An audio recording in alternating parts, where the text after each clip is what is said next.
class, let's chant the Mangalacharan prayers. Om Ajnanatirmirandhasya Jnananjana Shalakaya Chakshurunmilitam Yena Tasmai Shri Gurave Namaha. Shri Chaitanya Manobhishtam Sthapitam Yena Bhutale Swayam Rupaha Kada Mahyam Dadati Swapadantikam. Vandeham Shri Guru Shri Yuta Padakamalam Shri Gurun Vaishnavamscha Shri Rupam Sagrajatam Sahagana Raghunathan Vitantam Sajivam Sadvaitam Savadutam Parijana Sahitam Krishna Chaitanya Devam Shri Radha Krishna Madan Sahagana Ladita Shri Vishakhan Vitamscha Nama Om Vishnupadaya Krishna Prishtaya Bhutale Srimate Bhakti Vedanta Swami Niti Namane Namaste Saraswate Deve Gauravani Pracharine Nirvisesha Shunyavadi Paschatya Deshatarine Namo Mahavadanyaya Krishna Prema Pradayate Krishnaya Krishna Chaitanya Namine Gaurtushe Namaha. He Krishna Karuna Sindhu Dinabandhu Jagatpate Gopesha Gopika Kanta Radhakanta Namostute Tapta Kanchana Gaurangi Radhe Vrindavaneshwari Vrishabhanu Sute Devi Pranamami Haripriye Vancha Kalpataror Kripa Sindhu Bhyevacha Patitanam Pavanebhyo Vaishnavebhyo Namo Namo. Jai Shri Krishna Chaitanya Prabhu Nityananda Shri Advaita Gadadhara Shivasali Gaur Bhakta Hare Krishna Krishna Krishna Hare Hare Hare Rama Rama Rama Hare Hare. Nana Shastra Vicharanai Pranipuno Sadharma Sanstapako Lokanam Hitakarino Tribhuvane Manyo Sharanyakaro Radha Krishna Padaravinda Bhajana Nande Namattaliko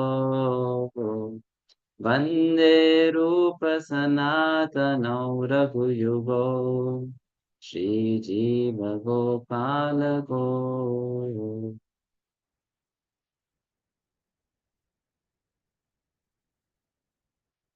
Okay, Hare Krishna.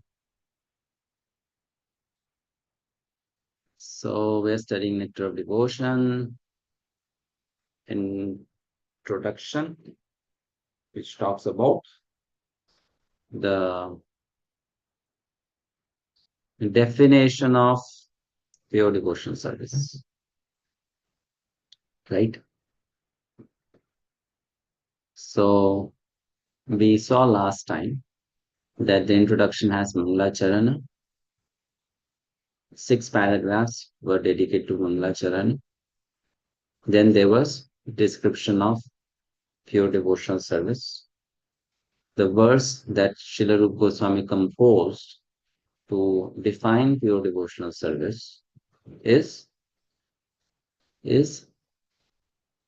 Anyabilashita shunyam jnana karmanartham. Anyabilashita shunyam jnana karmadi anavritam anukulyena krishnanu shrilanam bhaktir uttama. Right? So we saw that this definition of pure devotional service, which is very nicely composed by Srila Rupa Goswami, it has 2 types of characteristics.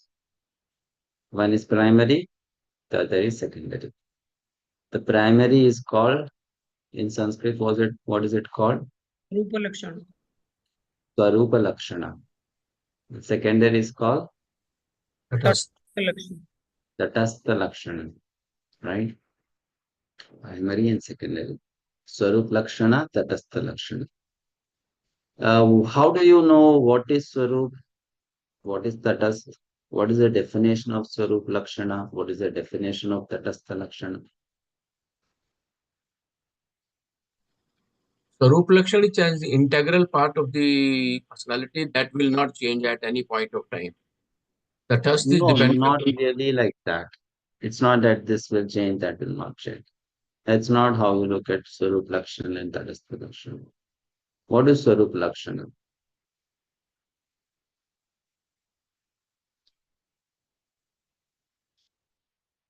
What is Swarup Lakshana? something unique about a particular thing, like sugar and like sweetness of the sugar.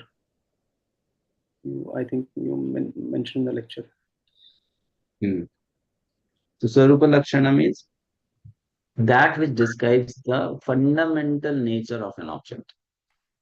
That is called Swarupa Lakshana. Fundamental nature of an object, right? Sweet, when it says sweetness. So that is the fundamental nature of sugar, correct?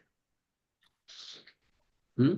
Now, when you say, but then jaggery is also sweet, dates are also sweet, then how do you differentiate sugar from jaggery, sugar from dates? Then you can say the sugar has what? White crystal like, white color. white crystal like, particles. So then that is what this distinguishing factor after the fundamental nature of an object is described. That is called Tatastha Lakshana. Hmm. So Tatastha Lakshana makes it more specific to identify that object, right? Isn't it? Hmm. Hmm. So this definition of pure devotional service, it has how many characteristics as Swarupa Lakshana? Three, Three. Tatastha Lakshana? two, Two. Those three characteristics which are Swarupa Lakshana are Krishna, Anushilanam, Anu, Anukulyena, right? Hmm? The word Krishna includes, all his expansions, it includes Krishna personally himself, then, his expansions, his forms, his devotees, his paraphernalia. yes, very good,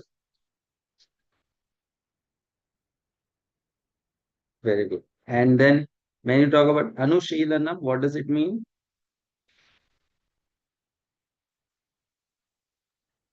Following the footsteps of acharyas. And what we have to do following the footsteps of acharyas?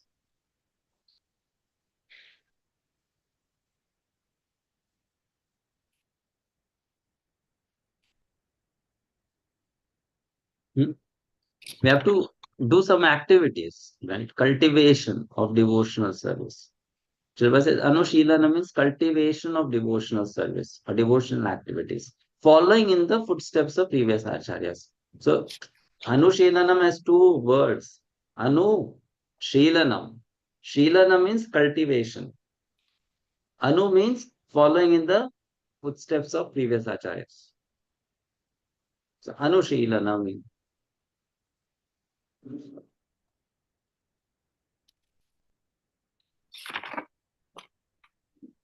Okay. Now, when you talk about activities, there can be two kinds of activities, pravritti and nivritti, isn't it? Pravritti means actively engaging yourself in activity of the body or the mind or the speech. Huh? Nivritti means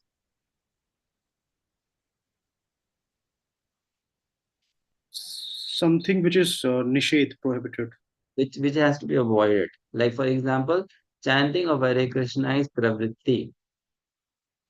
Following four regulative principles: do not eat onion, do not eat garlic, do not take tea, coffee. That is nivritti, right? Hmm. So what is nivritti? I don't have to do those things. I have to disengage myself from those things. Is that also an activity? It is. Disengagement is also an activity, right? Disengagement. You are not engaging yourself in it. So that is also an activity. How is it an activity? You have to force your mind to not do it, right? You have to tell your mind, don't go there, don't do it. The from Bhagavad Gita, in chapter 6 of Bhagavad Gita, Lord Krishna is teaching the Arjuna to control the mind. So what is Krishna telling Arjuna in controlling the mind? He's telling, uh, wherever the mind goes, right? Wherever the mind goes, what you should do? Bring it back. You should withdraw it. You should bring it back, isn't it? So what is that? Withdrawing the mind, is it not a mental activity? Yes, it is. It's a mental activity. So when I am saying, when it is said, do not drink tea, do not drink coffee. Now your mind will go to the tea, your mind will go to the coffee. You are withdrawing the mind from it. So isn't it an activity? It is an activity.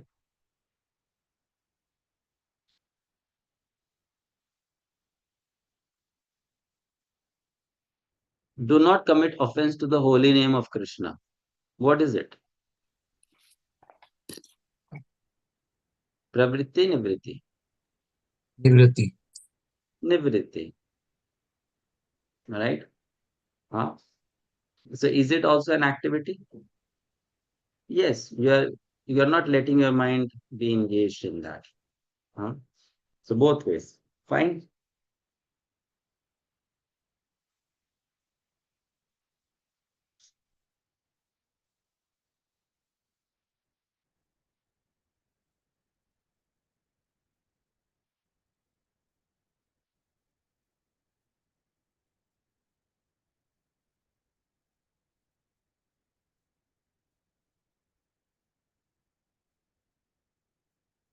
So what is the next then? Anushilanam is done. And what is next? Anu, Anukul. So what is meant by anukulyena? How do you describe anukulyena? it should be favorable Favorable for what? for devotional service. It should be favorable for Krishna's pleasure, right? I should do with the intent of pleasing Krishna. That should be my intention,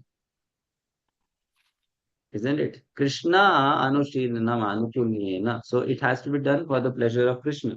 That should be my purpose. Hmm?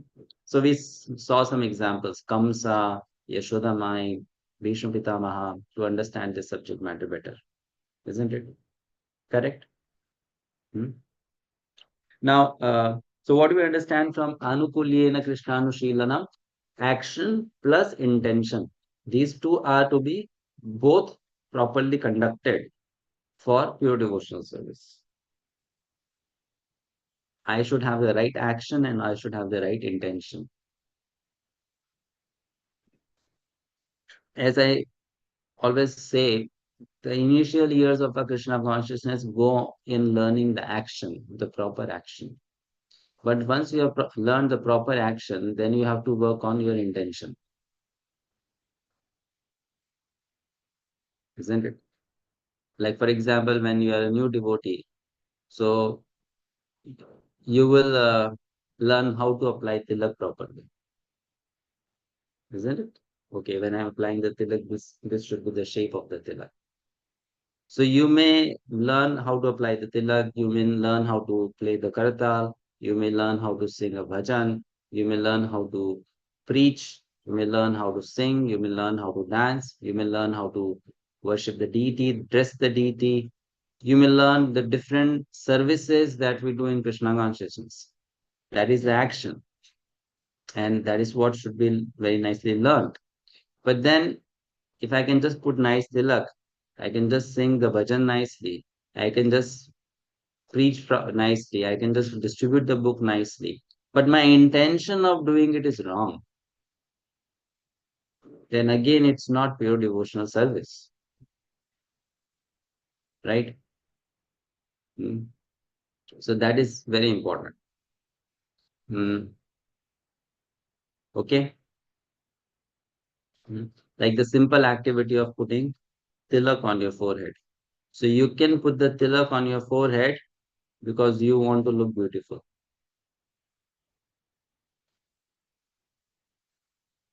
But actually, I should put the tilak on my forehead because I want to give pleasure to Krishna. So simple activity. You can say tilak, you can say any XYZ Krishna conscious activity. Action plus intention. Fine. So these are two things. Um, Now we go to the next part, which is Tatastha Lakshana. Tatastha Lakshana are two. What are they? Anya Bilashita Shunyam, that is free from material desires. Anya Bilashita Shunyam. And then Jnana Karmadi Anavitam. Right? So let's look at first. Anya Bilashita Shunyam. A question comes here. Abhilasha means what? Abhilasha. Desire.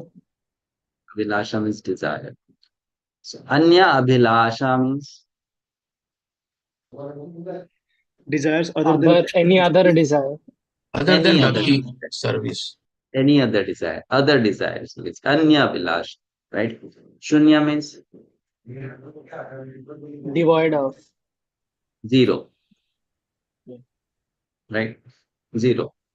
So my Anya Abhilasha should be zero. Desirelessness. Huh?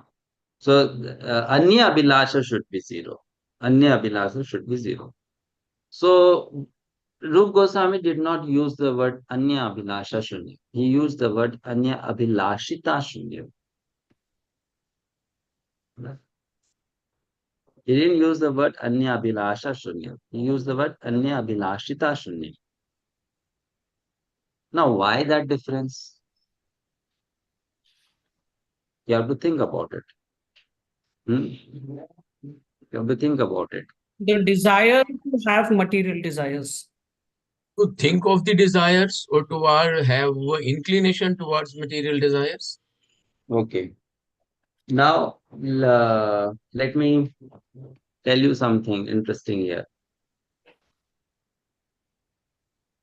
Mirabai, hmm, of course, this subject of Mirabai, which I am discussing, has got no relation with Anya Abhilasha. I am just trying to explain you the difference between Anya Abhilasha and Anya Abhilashita. Okay. Hmm? So, Mirabai is known as a very great devotee, huh? Sadhvi, very famous. And we have heard that she was a Rajasthani princess who later on became a queen. But she was mad in love with Krishna, right? And we know the past time that she merged in the body of Dwarkadish, the Lord Dwarkadish. She disappeared in the body of Dwarkadish. Now, regarding Mirabai, Srila Bhakti Siddhanta Saraswati Thakur said she is a Vaishnava. She is Vaishnav. a Vaishnava means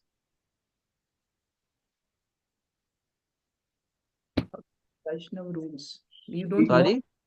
against Vaishnav rules. You don't merge into. No. She has not followed the principles of Vaishnavism. He said she's a Vaishnava, which means she's not Vaishnava. Correct? Hmm? But now Chaitanya Mahaprabhu said to Shivanand Sen, one who chants even once the names of Krishna is a Vaishnava. Right? So did Mirabai not chant the name of Krishna even once? She chanted. So Bhakti Siddhanta said she's a Vaishnava. Does it mean she's really a Vaishnava? She's not at all a Vaishnava. She's not at all a Vaishnava. Does it really mean? No. Yes or no? No. She's a Vaishnava. No. Then, but Mahaprabhu says you chant the name of Krishna even once, you are a Vaishnava.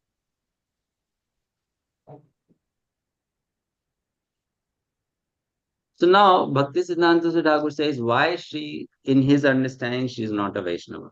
Of course, she is a Vaishnava. But when you look at Vaishnavism from Gaudiya Vaishnava Siddhanta, then she is not a Vaishnava.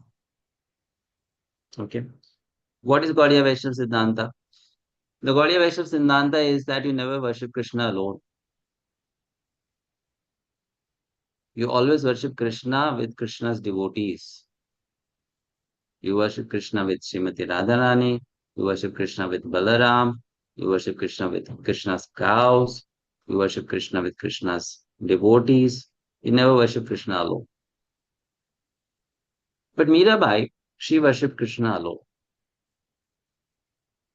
In none of the songs of Mirabai, you find Mirabai mentioning about Krishna Bhaktas, glorifying Krishna Bhaktas very directly.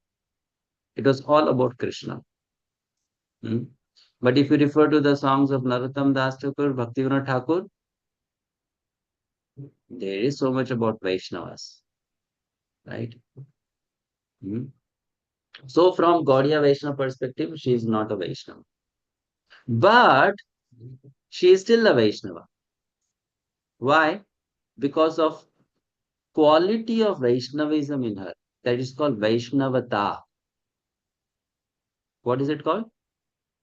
Vaishnavata. Vaishnavata means some quality of a Vaishnava is there in her. Vaishnavata. So you now understand the difference between Vaishnava and Vaishnavata. Vaishnava means a person who has Vaishnava qualities. Vaishnavata means being like a Vaishnava, having qualities like a Vaishnava. Vaishnavata. So similarly here, Anya Bilasha means no material desires. But Anya Abhilashita means not having the tendency of having material desires.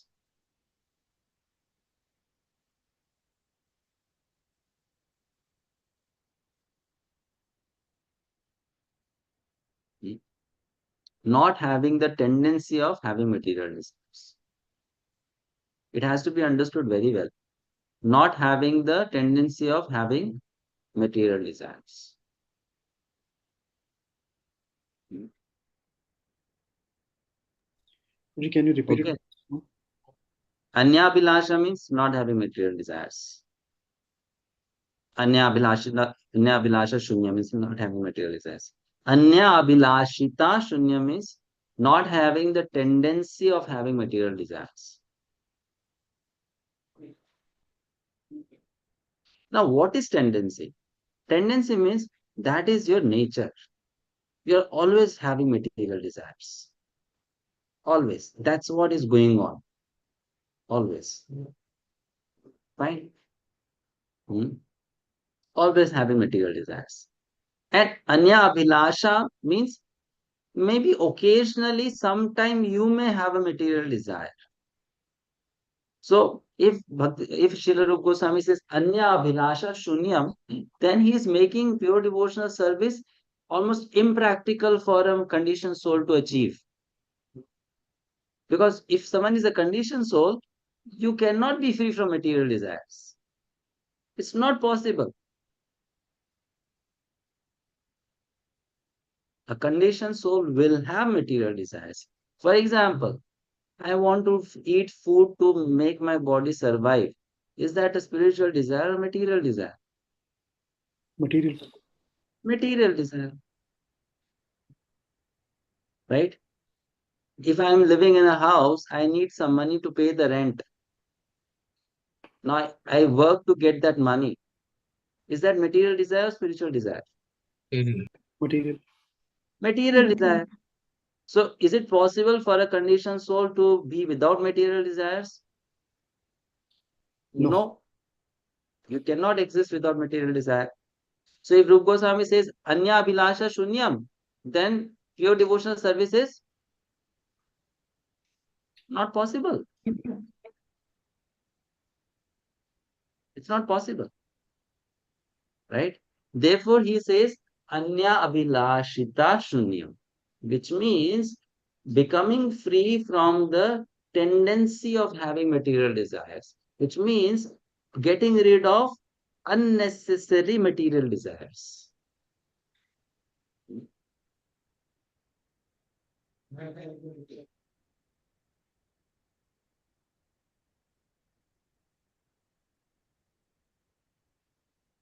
Prabhuji, is not the tendency to have material desires more severe or strong than the desires themselves? Because when tendency is not there, material desires will not come at all, no? But then how can a conditioned soul be free from material desires? Tendency here means that is your pravritti. You are having that nature, you are uh, nourishing that nature, you are always dwelling in that nature. You You understand? say it is trying to have that nature, that we should not have material Not desires. trying to having that nature, it is like cultivating that nature.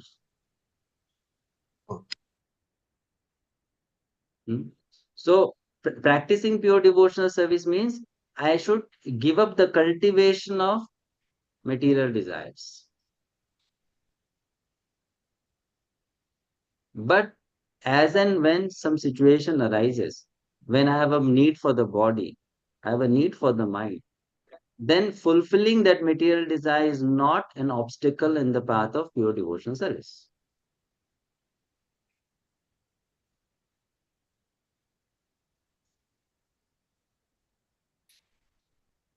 Like to give you an example.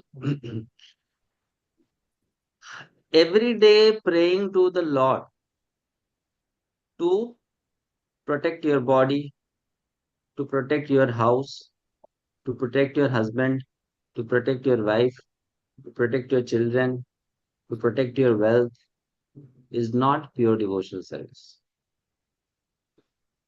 Okay? Huh? But if let's say a person is running behind you with a knife in his hand to stab you, and at that moment you tell Krishna, Krishna, please protect me. So that is not against pure devotional service. Now you understand the difference? No, Prabhuji. No? You see, that is a particular situation where there is danger to your life. A person is running behind you with a knife to stab you. And at that moment, in that state of helplessness, you are calling to Krishna, Krishna, please protect me. That is actually a material desire, no, protect my body. But you are calling for help to Krishna in a situation. You are not doing it every day, every moment, just in that situation. So such desires which come situationally in our mind, that is not considered as something detrimental to pure devotional service. But then every day protecting to Krishna, Krishna protect my body, my mind, my house, my wife, my children, my wealth. Now what is that? It's a tendency. It's a tendency. You understand the difference between tendency and once in a while? Understand or not now? Understand it, right? It means, So Prabhuji, not having material desires. Anya abhilashita shunya means not at all. The material desires will never come to you. And Abhilashita means exceptionally once or twice in your lifetime you will have such situation. Yes, Okay. yes, right. You may have a situation, and in that situation, if you are asking Krishna for help or you're working to fulfill that material desire, then that is not considered detrimental to pure devotional service. Fine. If Rup Goswami says Anya Bhilasha Shunyam, then you should know then pure devotional service is impossible for a conditioned soul. Then not possible. It's not possible.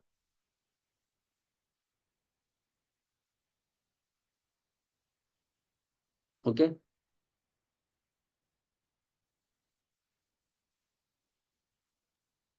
Prabhuji, may I ask one doubt? Prabhuji, how to connect this with the example of Mirabai? I mean, I, what is I the... I told you this has got no relation with Mirabai. I told you before giving that example. I was trying to explain the word Vaishnava and Vaishnavata, like Anya Bilasha and Anya Bilashita. Right. I was trying to explain that point. The Sanskrit meaning. Vaishnav, Vaishnavata, Anyabilasha, Anyabilashita. So Bhaktisiddhanta called her a Vaishnava, not a Vaishnava. But she has Vaishnavata. Qualities of Vaishnava. Huh? Means Sorry, you said means qualities of the Vaishnava, Prabhuji. qualities of a Vaishnava. Vaishnavata. Similarly, Anyabilasha and Anyabilashata has difference. You may have Anyabilasha, but you may be free from Anyabilashita. Because Abhilashita means basically having a nature, a tendency. And Anyabilasha means a desire. So desire may come in the mind situationally. That's okay. That's fine. But nature should not be.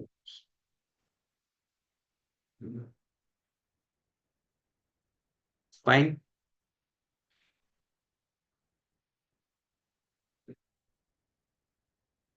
Like simple, very simple to understand. Uh, in Updeshamrita, Rupa Goswami is saying, Ati ahara ati atyahara, right? Atyahara. So, is he saying that you should give up ahar? Is it possible? No, What is he saying? Ati ahar. Now, what is ati ahara? Ati ahara is a tendency. Please try to understand.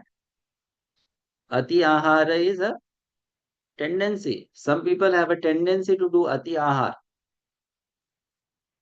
isn't it? That has to be given up. Ahar cannot be given up. Occasionally, you may also do ati ahar. That may be also forgiven. But don't have the tendency of ati ahar. Are you understanding the difference? Hmm?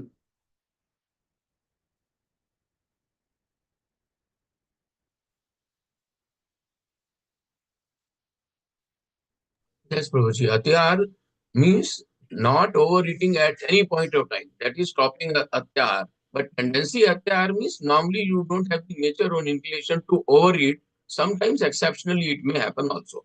Like for example, once in 6 months you do little ati ahar. So will that really destroy your devotional service? No, little bit problem might be there. You may get a health issue. Fine. But if you have a tendency for ati ahar, it will destroy devotional service. Right? Hmm. Okay. Similarly, Anya Abhilasha, sometimes no problem.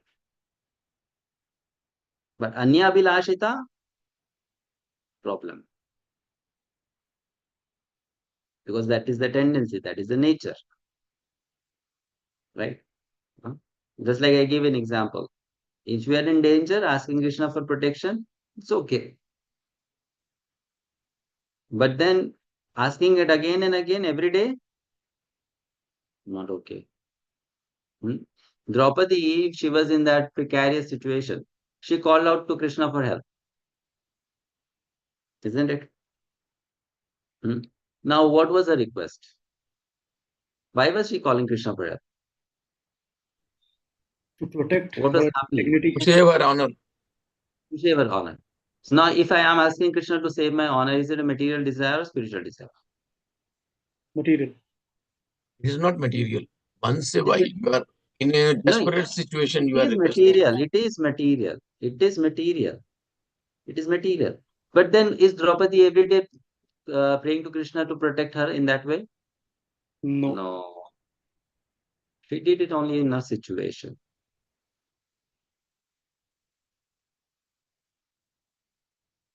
right? So, situational such requests to Krishna or having such desires are not considered against pure devotional service. But having a tendency is against pure devotional service. Is it clear now? Hmm?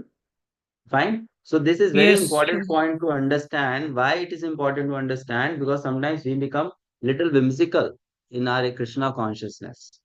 And we may even give up our basic needs, thinking that I should have no material desires. So we should know that desires for self-preservation or self-maintenance, self-sustenance, that is not against pure devotional service.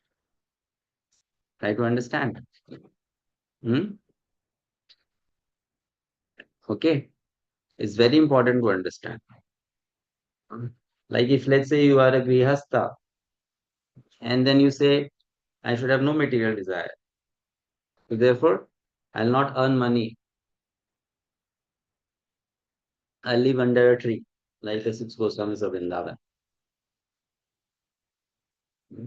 Then only I'll be able to practice pure devotional service. So then you are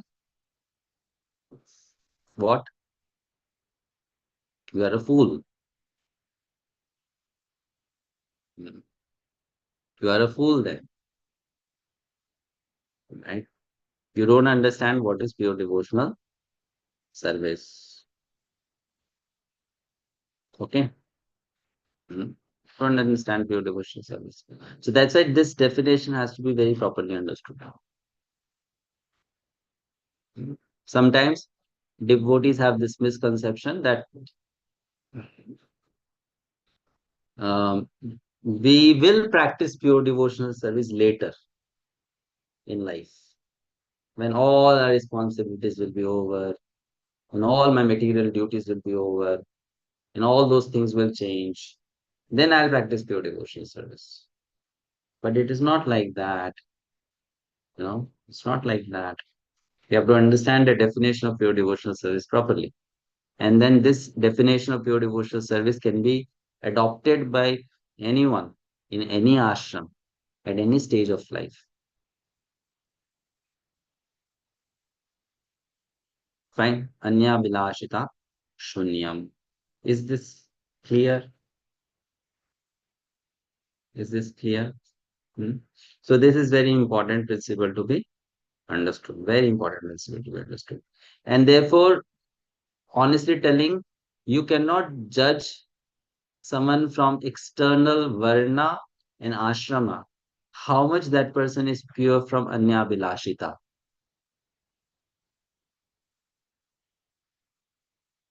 You cannot judge. It is it is a it's a personal thing, and that only you can know. How much your heart is free from anya bilashita.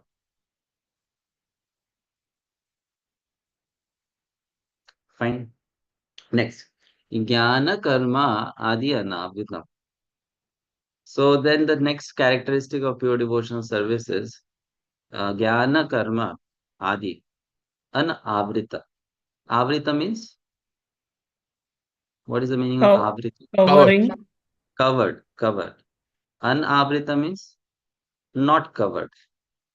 Not covered by what? This is Not a covered by mental jnana, speculation.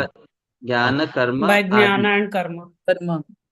Jnana karma Jnana adi. karma. Adi. Jnana karma. Siddhi yoga. Yeah. So jnana karma, and the adi word refers to yoga, siddhis, and all that. Hmm. So pure devotional service is not covered by Gyan, karma, yoga, etc. Now, what does that mean? It's not covered by karma, it's not covered by jnana, it's not covered by yoga. What does it mean?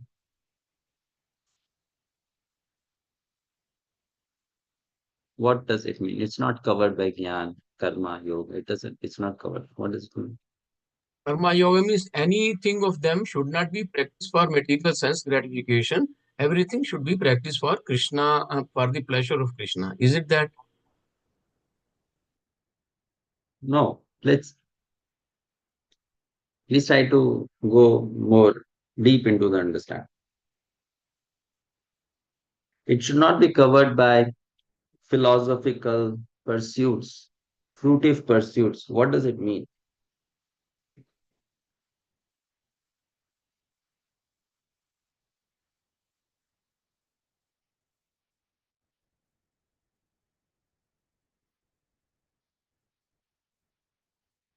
You don't understand the meaning, you don't know the meaning. That means you have never ever studied Bhakti Rasamrita Sindhu before, Nectar of Devotion before.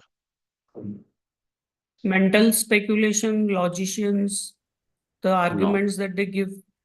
no. Don't tell me the meaning which you have read in the book. Tell me your understanding.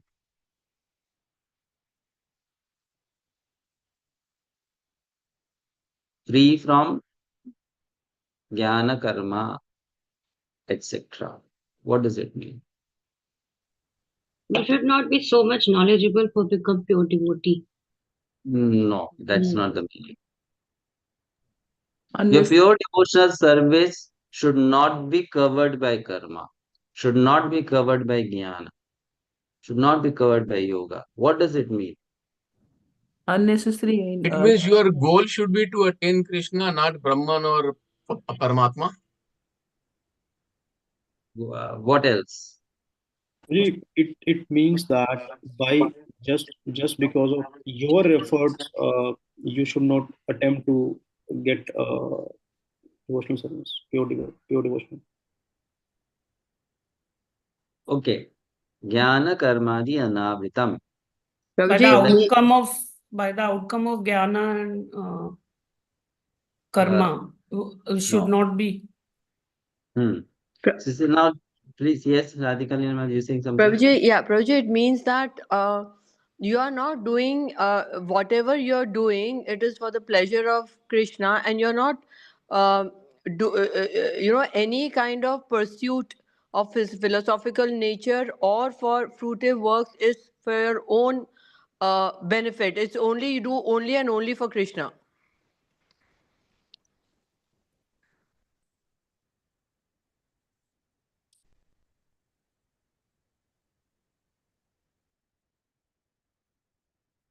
Okay.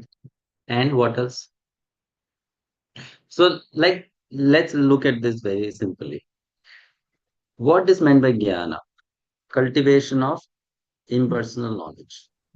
That's one of the meanings of jnana, cultivation of impersonal knowledge, right? So when I am studying the scriptures, I am studying Bhakti Shastras. The purpose of this study, what is this purpose? What is this act of study? It's called jnana. You know? It's called jnana. So then the purpose of my study should be to become a better devotee of Krishna, not to become very knowledgeable. If the purpose of my study is to become knowledgeable, my bhakti is becoming covered by Jnana. jnana. You see, I am doing a devotional act. But the purpose of my devotional act is not devotional. You are understanding? Hmm? I am doing everything.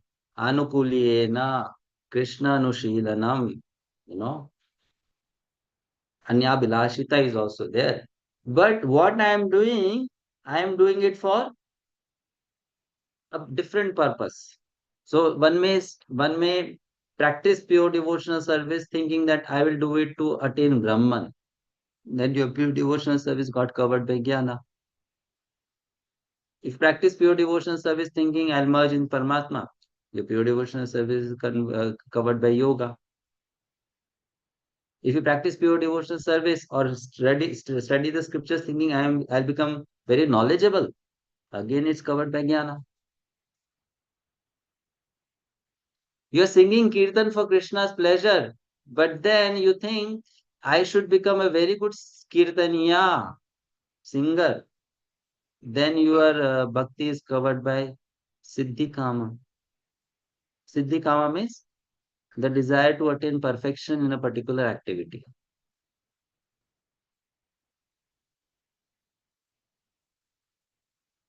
Okay.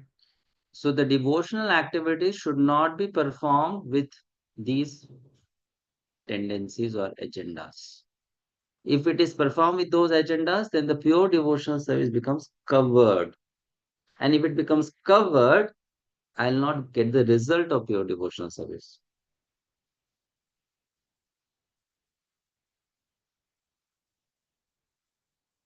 So I can use jnana, but then the purpose of jnana should be understanding Krishna, becoming a devotee of Krishna, a pure devotee of Krishna. I can use karma, but the purpose of karma should be pleasing Krishna. Hmm? Fine. I can use my abilities, siddhis, but again for pleasing Krishna. So let's now look at this.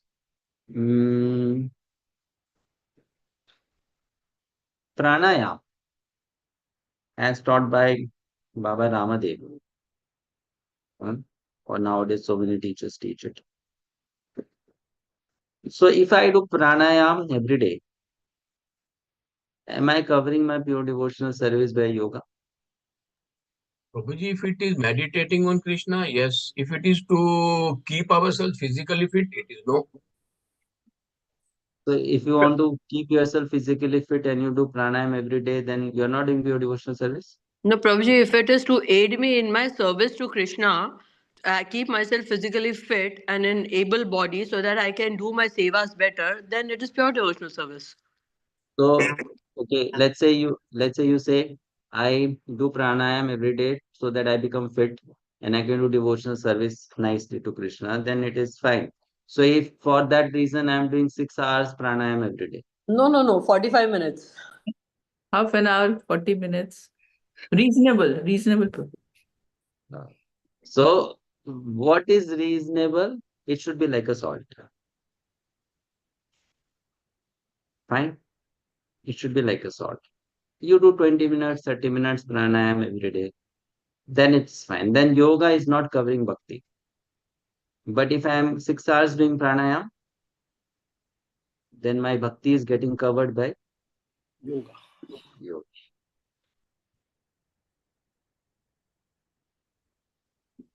Understanding? Hmm. Astrology. If I consult astrological chart for certain purpose in life, certain time, certain purposes, is it against pure devotional service? No, Prabhuji, if it is done in moderation and not like every day I look at my chart to see what is happening, then But every day you open the television and you listen to someone speaking today what is going to happen in your life and how your day will be and all that, then that astrology is covering my bhakti.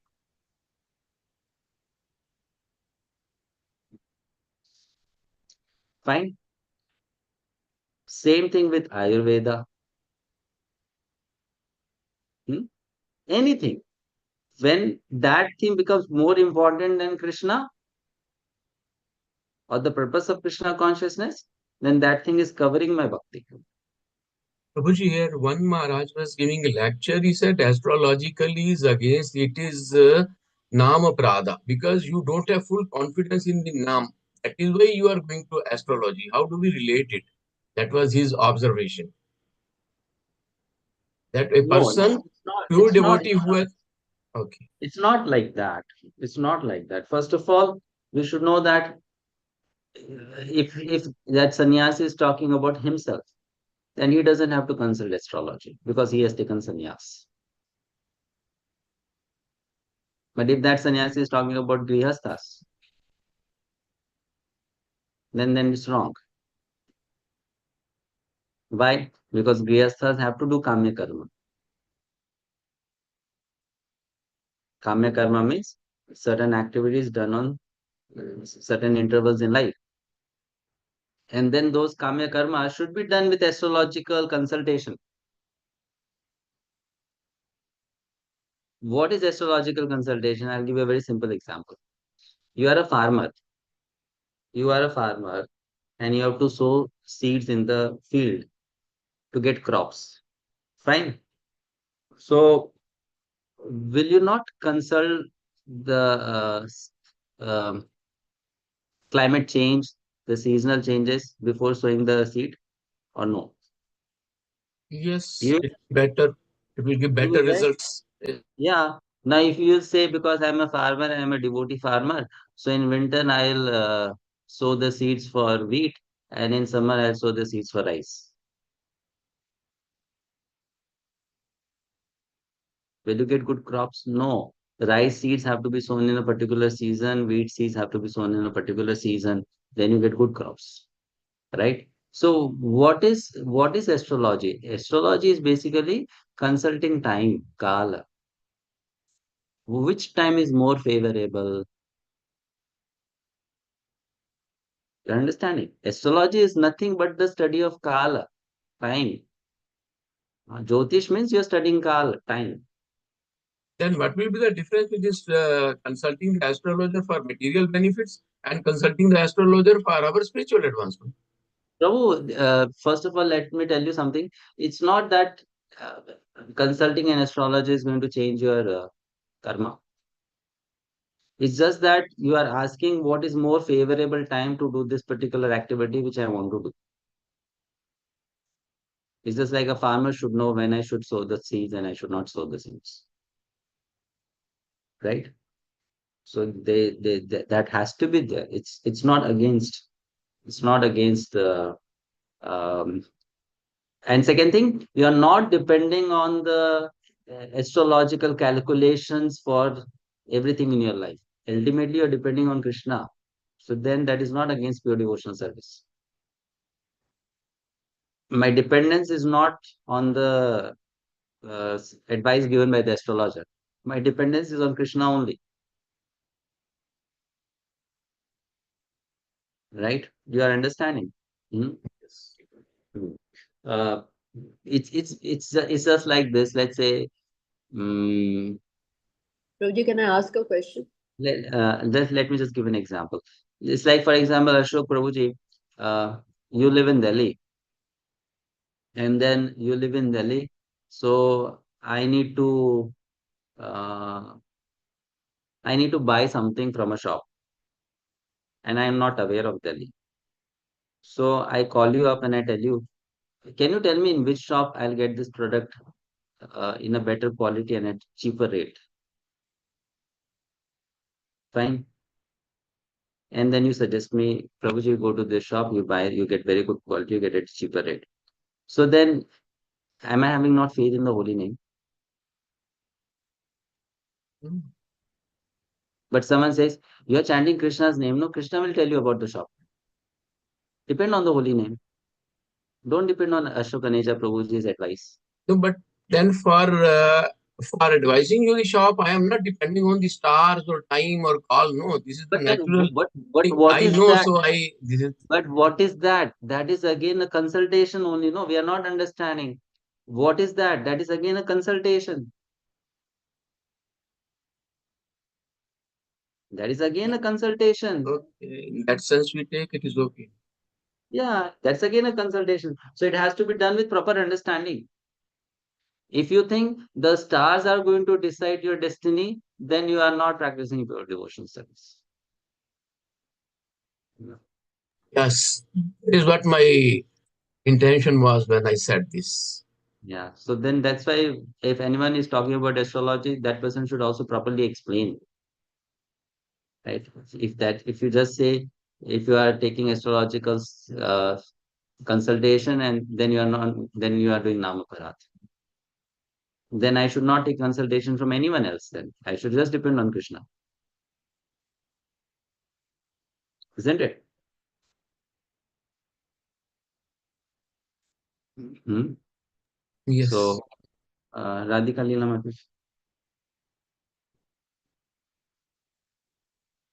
you're saying Prabhuji, something? part of my question is answered. My question was that supposing if we take astrological consultation and somebody tells us that you call yourself a Krishna devotee, which means that you don't have faith on when Krishna will do what, and that's the reason you want to but preempt things and you want to go and ask someone what is going to happen when. So how do we answer that question? I mean that observation. The thing is, you have to tell that person that the ashram in which I am supposed to do it. I'm bound to do it because I have not come out of varnashrama.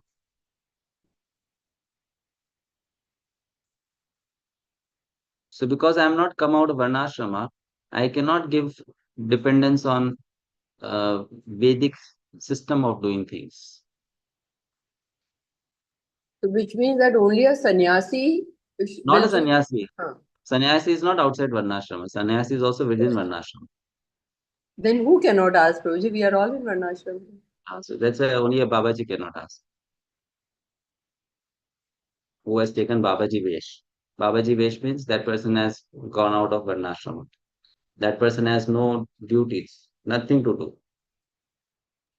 A Like person who has Madhvendra Puri says, I do my namaskar to Sandhya. I do my namaskar to my daily bathing. I do my namaskar to all the rituals. I'm not interested in that.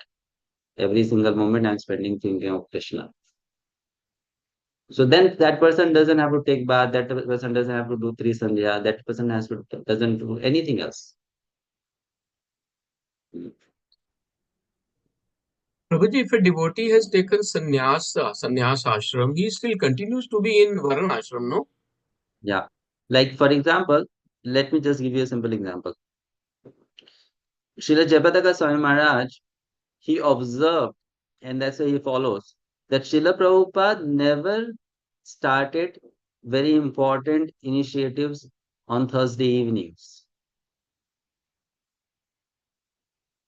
Why? Because Thursday post noon is the time of Rahu planet. So Srila Prabhupada never started very important things of his life during that time period. So is then Srila Prabhupada doing Namaparad? Now, what is this knowledge that I should not do something important on Thursday evening? Is it not astrological knowledge?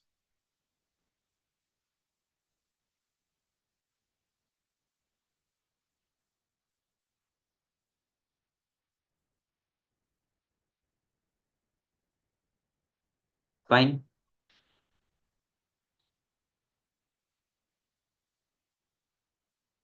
So the purpose of it has to be properly understood. Okay. You should know astrology is all about time. And it's important to know about time to make the best use of it. So when certain times are favorable, you put efforts, there are chances that you get good result out of it. And it's again the same thing. My endeavor, if it is for pleasing Krishna, then I can also use that particular knowledge.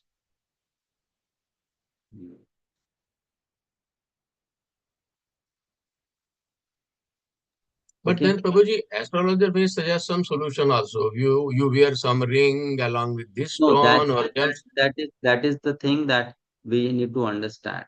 That as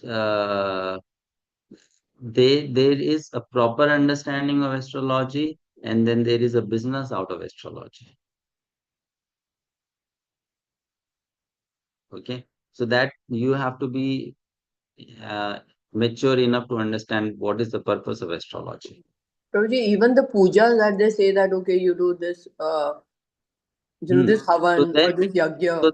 yeah, so that is not wrong in some sense.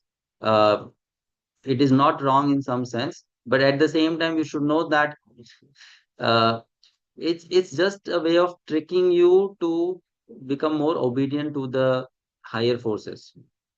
Like for example, try to think in this way. You have a particular dosha, okay, XYZ, and because of that, you are supposed to incur a loss. Now the pujari says, do this puja. In that puja, you spend 2 lakhs. Is that not a loss? You will say there's a smaller loss. But then that's what it is the point now. So this is not something that astrology is going to completely get you rid of all the problems and all the issues that are going to come in life. You know, it's not like that. So you may do nivarana, and that nivaran may give you little relief from it. That's all. You know, so that measure is there.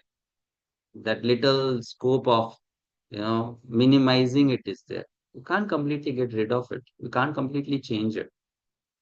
It's not possible. Therefore, those who are very good astrologers, they don't get into all this tantrums of wear this stone, do this, do that. They know it's not going to have much effect on you. It may have little effect, but not much effect.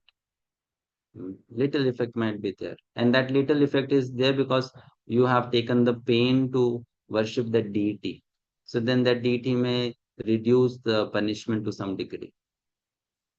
That's all. But it's not going to have much very strong or severe effect. It's not possible. That's what we are understand. We are going to understand later now that prarabdha, the different stages of karma can only be destroyed by pure devotional service. Bhakti. That's what you've taught us, that with bhakti only destiny can change if it has to. Only bhakti can change. All these things cannot change. These things can only help you a little bit. Therefore, that much help can be taken, but one should not make one's bhakti get covered by, you know, that much help can be taken. Fine. It's just like when you buy a house, you'll buy a house which is not going to have a ceiling that will not fall, isn't it? You'll make sure you buy a house which has a ceiling that will not fall. Or will you just buy any house and say, Krishna will protect? If the ceiling will fall, let it fall. Huh? Ashwaganesha Prabhu? no, it is not. It is that only not only depend on Krishna singularly. You do your bhakti and then have faith in Krishna. So do your due diligence while buying the Yeah. house, and rest is to be left to Krishna. But Not then when you everything is to be left. but when you buy the house, will you use the intelligence in proper buying a proper Yes, house or not? our Yeah. due diligence has to be done. No. Yeah. So then astrology is that only using your due intelligence. That's all. Right? So that much scope of benefit from astrology is there. What is astrology? You should know it's nimitta gyan. Nimitta gyan means it's a knowledge about how time functions and which is required to some extent. Which is required to some extent. You don't heavily depend on it. You don't make a business out of it. You don't become sentimental about it. You don't think that astrology is going to change your destiny completely. But it has an aspect. So you take advantage of that aspect. It's like that. Okay. Then probably should a devotee consult an astrologer how I'm going to perform or advance in my spiritual life in future? Prabhu, again, you don't understand astrology, it seems then.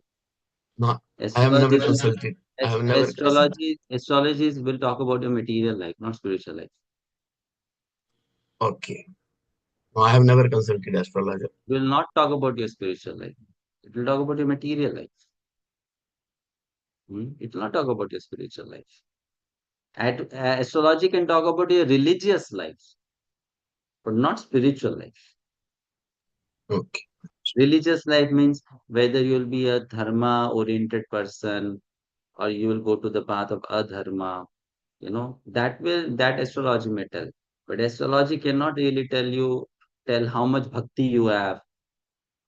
But astrology cannot tell.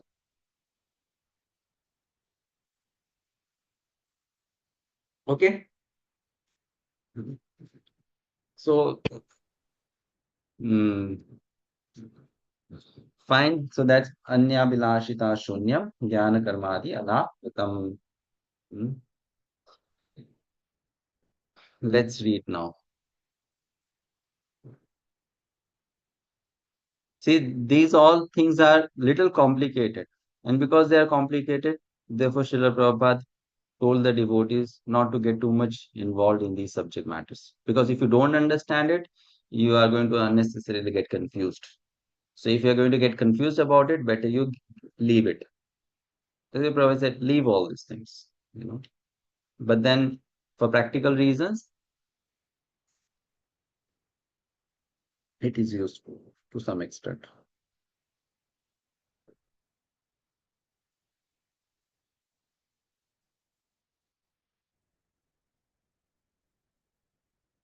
Okay, now we'll read from the book.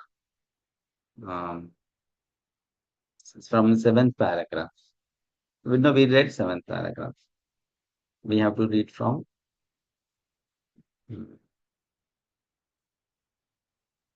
Yes, we have to read from eighth paragraph, seventh paragraph. Right? The authorized descriptions of bhakti. From that, Ashok and Ajay, please read.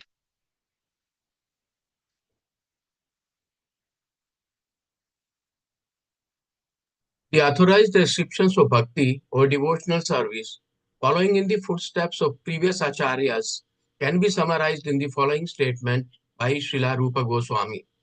First-class devotional service is known by one's tendency to be fully engaged in Krishna consciousness, serving the Lord favorably.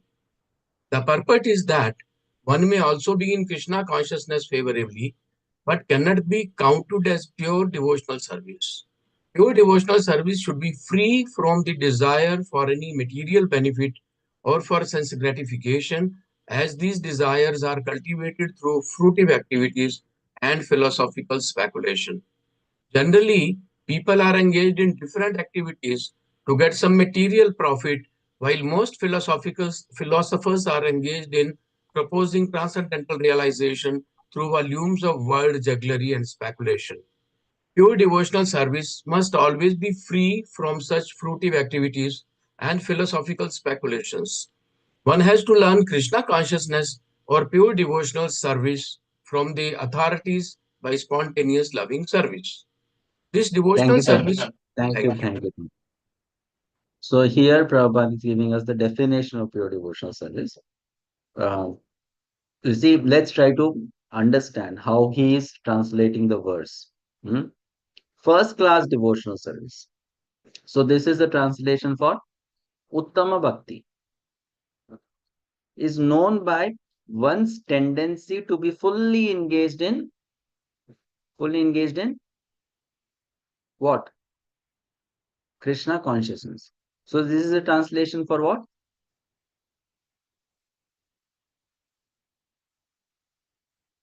Uttama Bhakti.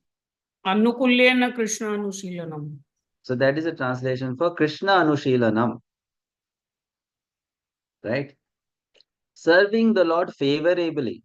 That is a translation for Anukulyena. Anukulya.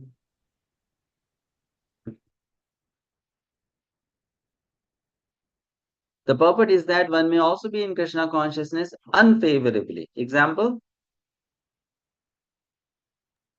Kamsa, Kamsa. Correct. But that cannot be counted as pure devotional service. Pure devotional service should be free from the desire for any material benefit or for sense gratification. Anya bilashita shunyam. As these desires are cultivated through fruitive activities and philosophical speculation. Jnana karmadi anavritam. So this is how Prabhupada is translating that verse in the paragraph. Understand? Hmm? Generally, people are engaged in different activities to get some material profit, while most philosophers are engaged in proposing transcendental realization through volumes of word jugglery and speculation. Pure devotional service must be free from such fruitive activities and philosophical speculations.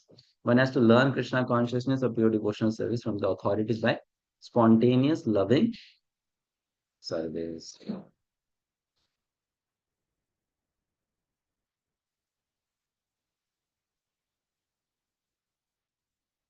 So, how do you learn pure devotional service?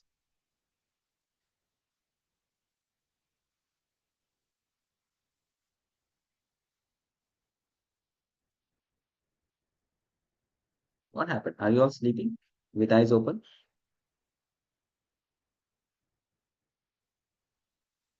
By sadhana, Prabhuji, practice. Prabhuji, by the authorities, by following the authorities. What does Prabhupada say? You learn Dharma it by jnana anavrat. you learn by you learn from authorities by spontaneous loving service. So you want to learn pure devotional service? You start doing it from today.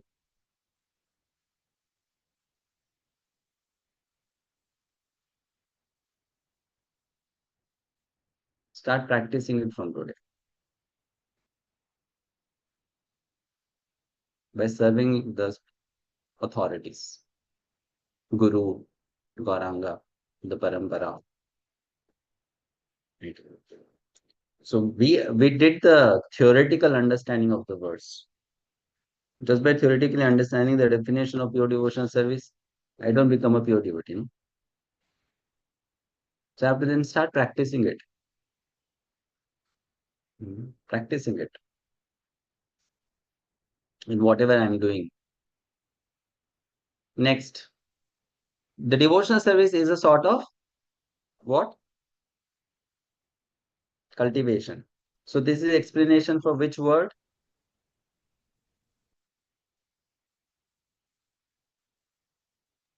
Anushilan.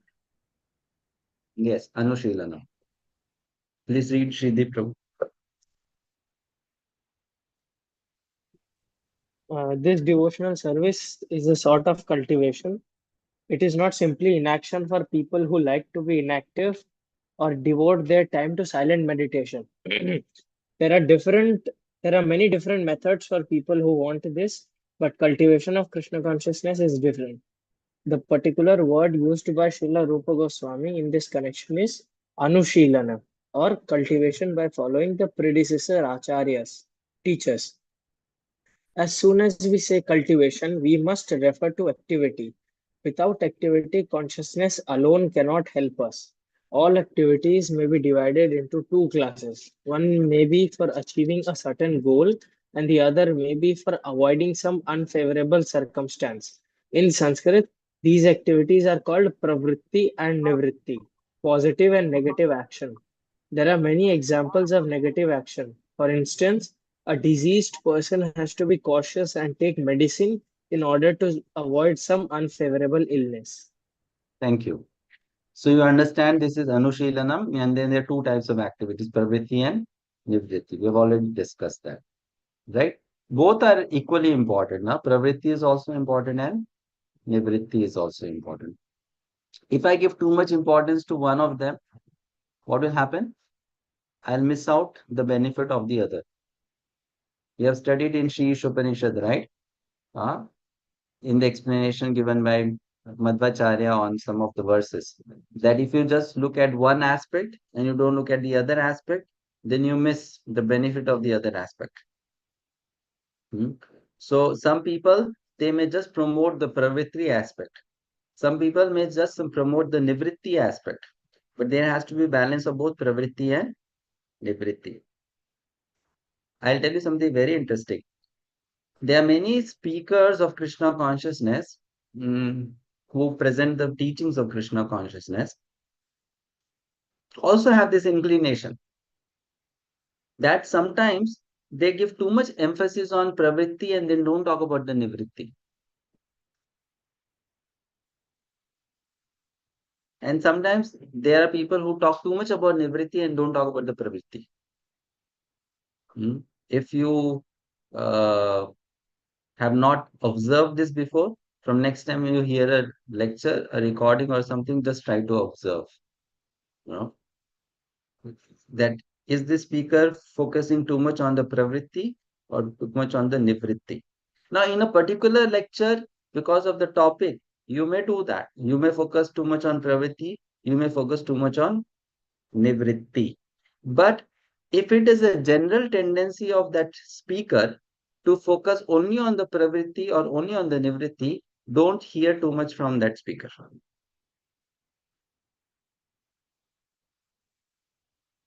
Your understanding?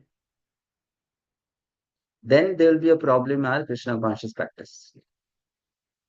Why? Because we need a balance of both pravritti and nivritti.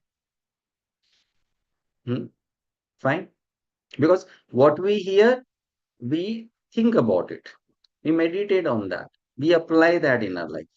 So if we just hear again and again about pravritti and don't hear about the nivritti, we'll stop observing carefully those instructions which are nivritti. And if we hear too much about nivritti and don't hear about pravritti, we'll stop carefully observing those instructions which are pravritti. Is this clear? Are you getting? So Just repeat that, Prabhuji. If we concentrate only on Nivrati or Parvati, I missed it. if I repeat, you watch the recording. So we have to find a balance of both pravritti and nivritti, negative and positive. So there are many examples of that. For instance, a diseased person has to be cautious and take medicine in order to avoid some unfavorable illness. Fine. Next paragraph. Someone else read this. Neha Mathur. Hare Krishna Prabhuji, Dandavat Pranam. Those who are cultivating spiritual life and executing devotional service are always engaged in activity. Such activity can be performed with the body or with the mind. Thinking, feeling, and willing are all activities of the mind. And then we will to do something. The activity comes to be manifest by the gross bodily senses. Thus, in our mental activities, we should always try to think of Krishna and try to plan how to please him, following in the footsteps of the great acharyas and the personal spiritual master. There are activities of the body, activities of the mind, and activities of speech. A Krishna conscious person engages his words in preaching the glories of the Lord. This is called Kirtana. And by his mind, a Krishna conscious person always thinks of the activities of the Lord as he is speaking on the battlefield of Kurukshetra or engaging in his various pastimes in Vrindavan with his devotees. Past. In this way, one can always think of the activities and pastimes of the Lord. This is the mental culture of Krishna consciousness. Again, this is what Anushilanam. Fine. Next paragraph. Shramana Haripada Mataji. Similarly, we can offer many services with our bodily activities, but all such activities must be in relationship with Krishna. This relationship is established by connecting oneself with the bona fide spiritual master, who is the direct representative of Krishna in disciplic succession. Therefore, the execution of Krishna consciousness activities with the body should be directed by the spiritual master and then performed with faith. The connection with the spiritual master is called initiation. From the date of initiation by the spiritual master, the connection between Krishna and a person cultivating Krishna consciousness is established. Without initiation by a bona fide spiritual master, the actual connection with Krishna consciousness is never performed. This cultivation of Krishna consciousness is not material. The Lord has three general energies, namely the external energy and the internal energy and the marginal energy. The living entities are called marginal energy. And the material cosmic manifestation is the action of the external. Or then there is the spiritual world, which is a manifestation of the called marginal energy, perform material activities when acting under the inferior example, sorry, an external energy, and when they engage in activities under the internal spiritual energy. Their activities are called Krishna consciousness. This means that those who are great souls or great devotees do not act under the spell of material energy, but act instead under the protection of the spiritual energy. Any activities done in devotional service or in Krishna Krishna consciousness Prabhuji. are directed under the control of.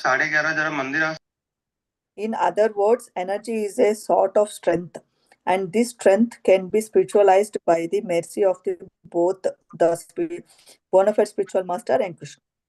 Thank you. Can I continue? So, no. So, here it is explained that one should execute activities of Krishna consciousness as directed by the spiritual master. So, again, this is an explanation of what? Anushilanam, as directed by the spiritual master. Anushilanam, following the instructions given by the Acharya. Fine. So, Anushilanam is very important. First thing is that it should be under the direction of pure devotees of Krishna, coming in the parampara. Without that initiation, the actual connection with Krishna consciousness is never performed. So, this is important to know that until unless we have received the knowledge, the guidance, the inspiration, the aspiration of pure Krishna consciousness, we cannot practice pure Krishna consciousness.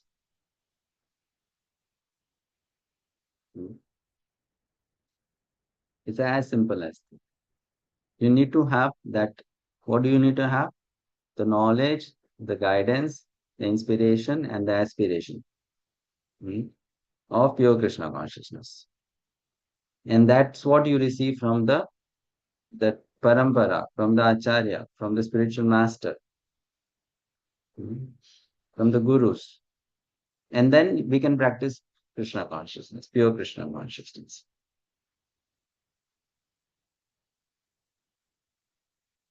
There is transfer of spiritual potency from the spiritual master to the disciple. And when that spiritual potency is transferred, based on that spiritual potency, the activity that disciple does becomes Krishna conscious activity.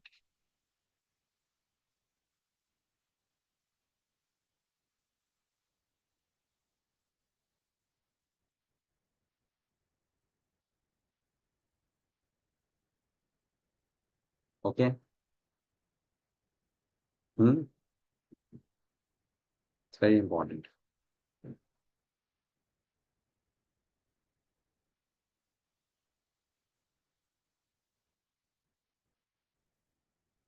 Like, I'll give you an example. How many of you, before you started this course, or when you started this course, or you started any course related to devotional service, at that time, the consciousness with which you are studying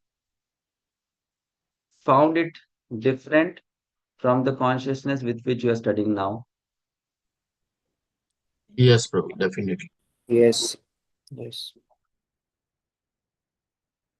There is a difference? Lot, lot of difference. There is a difference? Yes, Lot of Prabhuji. So what is that difference? That difference is you have got the knowledge, the inspiration, and the aspiration. And that made the difference. The activity is the same, the scripture is the same, the process is the same, but then there's transmission of these things. And because of those who have accepted those things, they will see a difference. They'll see a difference. So, as I always say, the difference is not in how much you have scored in the exams. The difference is not how much percentage you have acquired. The difference is that you should see in yourself.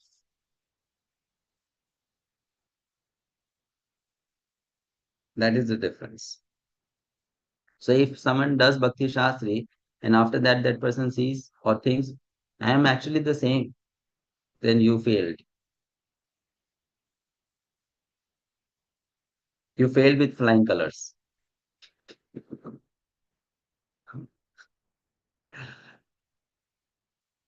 And you failed with flying colors. So this is something we have to uh, understand. Next paragraph. Let's read the next paragraph. Usha Mataji, please read.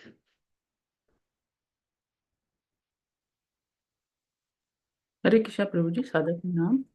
In the Chaitanya Charitamrita by Krishna Das Kaviraj Goswami, Lord Chaitanya states that fortunate person who comes in contact with a bona fide spiritual master by the grace of Krishna. One who is serious about spiritual life is given by Krishna the intelligence to come in contact with a bona fide spiritual master.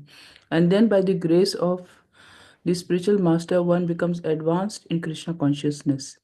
In this way, the whole jurisdiction of Krishna consciousness is directly under the spiritual energy, Krishna and the spiritual master. This has nothing to do with the material world. When we speak of Krishna, we refer to the Supreme Personality of Godhead along with his many expansions. He is expanded by his binary parts and parcels, his differentiated parts and parcels, and his different energies. Krishna, in other words, means everything and includes everything. Generally, however, we should understand Krishna to mean Krishna and his personal expansions. Krishna expands himself as Baladeva, Sankarshna, Vasudeva, Aniruddha, Pradyum, Rama, Narsinga, and Vara, as well as many other incarnations and innumerable Vishnu expansions. These are described in the Srimad Bhagavatam to be as numerous as the unaccountable waves. So, Krishna includes all such expansions as well as his pure devotees. In the Brahma Samhita, it is stated that Krishna's expansions are all complete in eternity, blissfulness, and cognizance. Thank you, Mataji.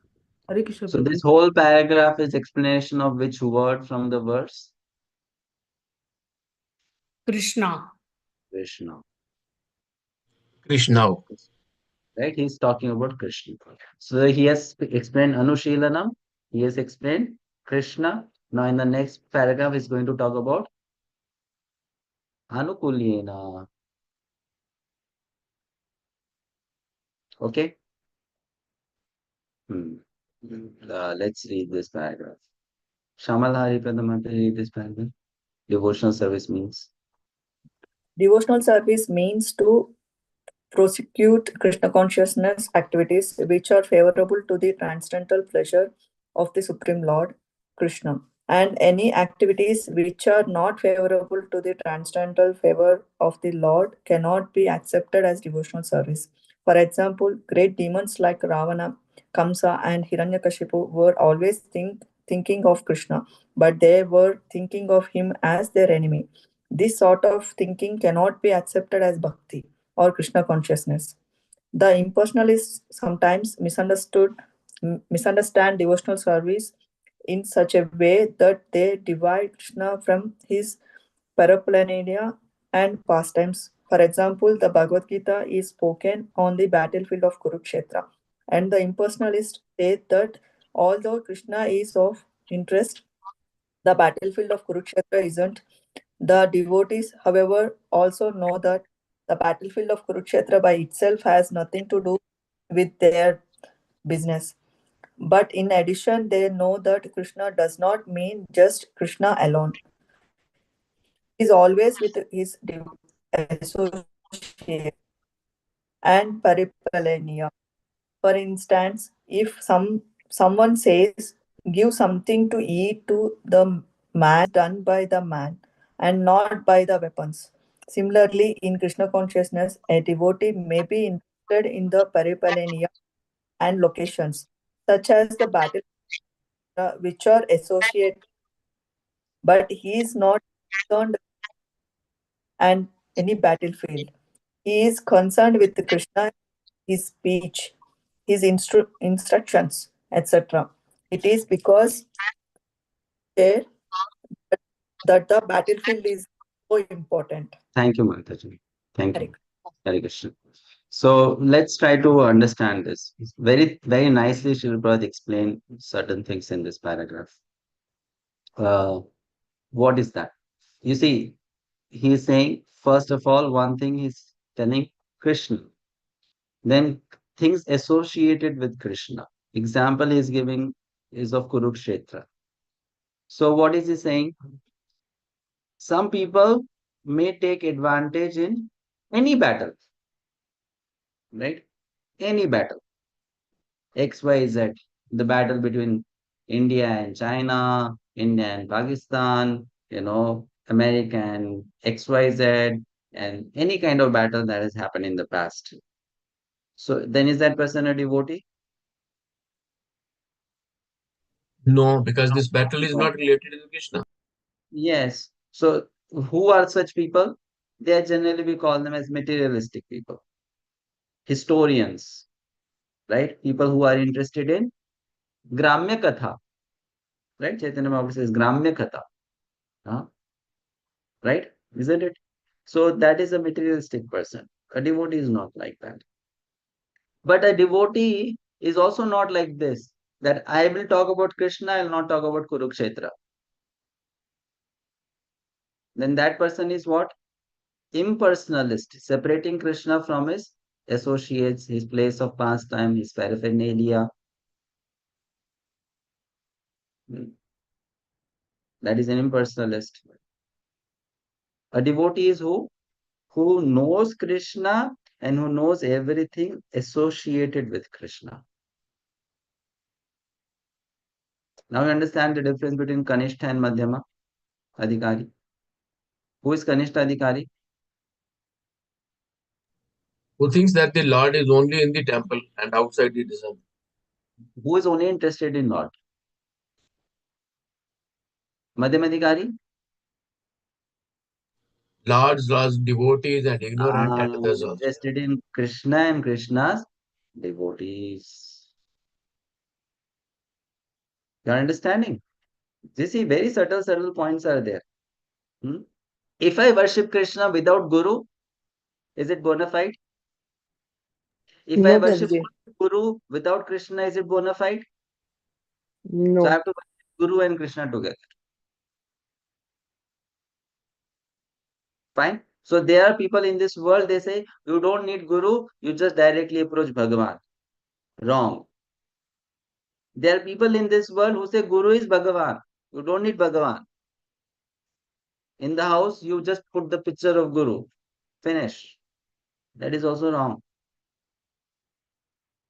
You need both Krishna and Krishna's devotee. Understanding? That is complete Krishna consciousness. Complete Krishna consciousness.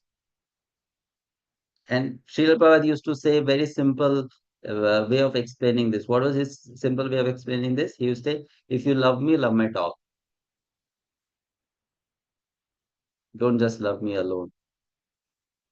You love me, you love my dog also. Right? Now, can we expand this understanding to this? That if I love Srila Prabhupada, then I should also love the disciples of Srila Prabhupada. Right?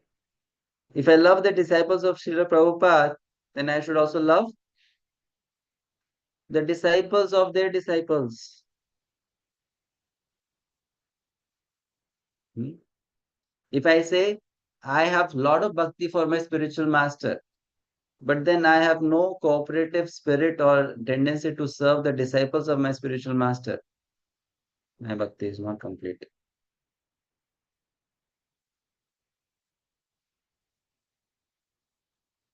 You are understanding? Hmm. Very subtle, very subtle.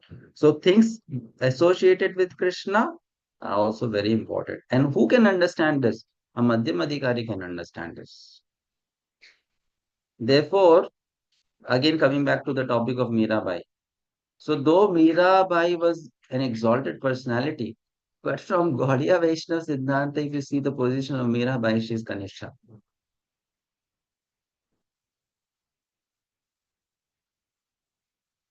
From the perspective of Gaudiya Vaishnava Siddhanta, she is Kanishta. Now don't go tell this publicly, huh? Mirabai is Kanishta. People will start beating you. Don't do that. And don't take my name also. Okay. So she's not Kanishta like us. We are Kanishta 10 times multiplied or 100 times multiplied. We are talking about her position compared to the position of our acharyas. And she's a Kanishta. Hmm? And she's a Kanishta.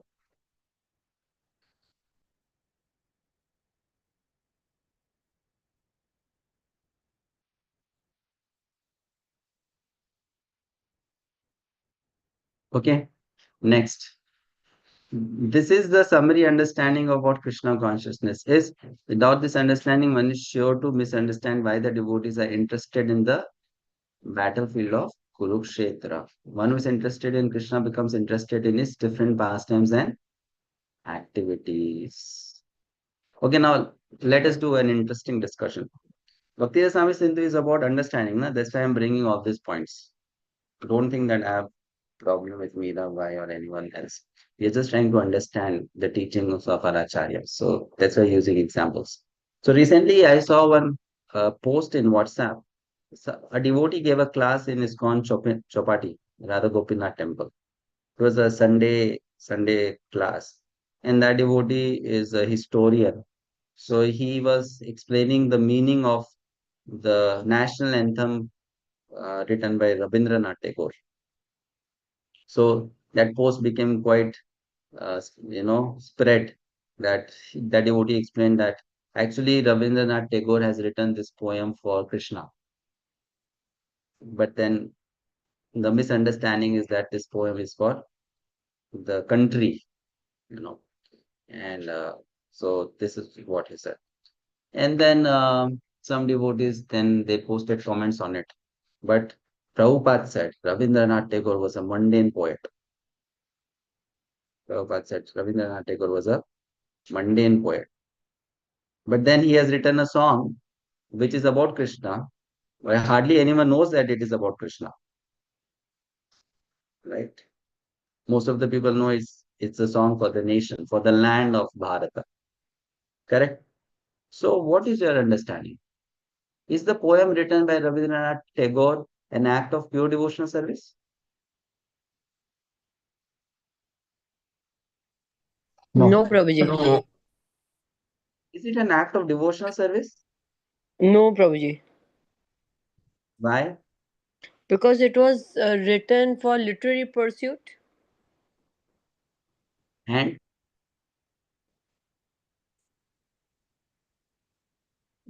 and Country and not for Krishna. Prabhupada says he was a mundane poet. Why? To gain So the he was fame. not a He is devotee. concerned to material. because whatever he wrote, he Because has in not the whole connected it to song Krishna. he did not use the primary name of Krishna. Ah, okay. Krishna. Why? Why indirectly talk about the Supreme Lord? Why not talk directly about the Supreme Lord? If Krishna is the Supreme Personality of Godhead, say directly about Krishna. Therefore, mundane poet.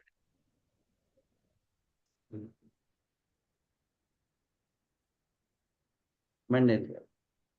See, so what you are studying now, the definition of pure devotional service given by Rupa Goswami, If you understand it properly, you think from its understanding, you will understand many things about whose teaching is what that person is teaching. Is this Krishna consciousness? Is this not Krishna consciousness? Is this pure Krishna consciousness? You'll understand a lot. So that's why don't think it's a very simple subject matter that we're discussing. It is very vast subject matter.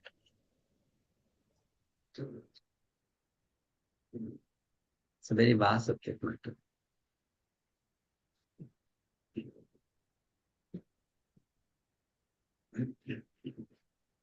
Okay. Let's go to the next paragraph.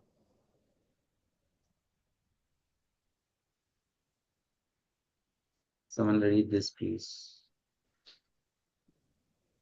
Hare Krishna, Prabhuji, should I read? Yeah. The definition of the pure devotee is given by Rupa Goswami in Bhakti Rasamrita Sindhu can be summarized thus: his service is favorable and is always in relation to Krishna. In order to keep the purity of such Krishna consciousness activities, one must be freed from all material desires and philosophical speculations. Any desire except for the service of the Lord is called material desire, and philosophical speculations refers to the sort of speculations that ultimately arrives at a conclusion of voidism or impersonalism.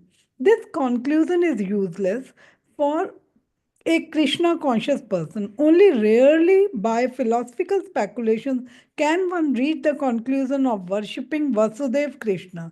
This is confirmed in Bhagavad Gita itself. The ultimate end of philosophical speculations then must be Krishna, with the understanding that Krishna is everything, the cause of all causes, and that one should therefore surrender unto him. If this ultimate goal is reached, then philosophical advancement is favorable. But if the conclusion of philosophical speculation is voidism or impersonalism, that is not bhakti. So this is the explanation for Jnana. Jnana. The bhakti should not be covered by Jnana. है ना? Anavritam. Jnana anavritam. Now next paragraph is karma anavritam. It should not be covered by karma. Hmm. Let's read the next paragraph. Okay. Karma or should I continue, Prabhu? Yeah, yeah. Karma or fruitive activities are sometimes understood to be ritualistic activities. There are many persons who are very much attracted by the ritualistic activities described in the Vedas. But if one becomes attracted simply to ritualistic activities without understanding Krishna, his activities are unfavorable to Krishna consciousness.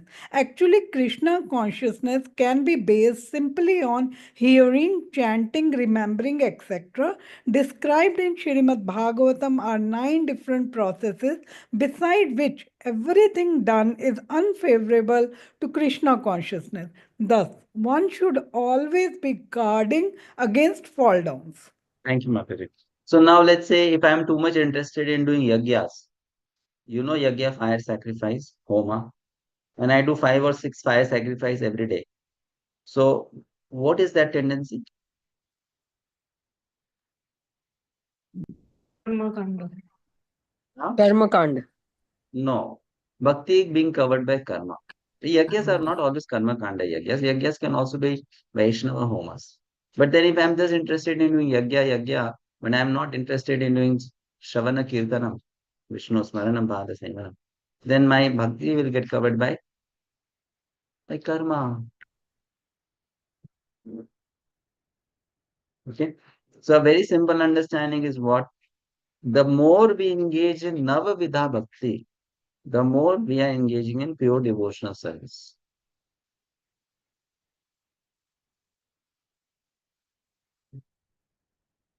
Navavidha Bhakti are the 9 activities which form pure devotional service.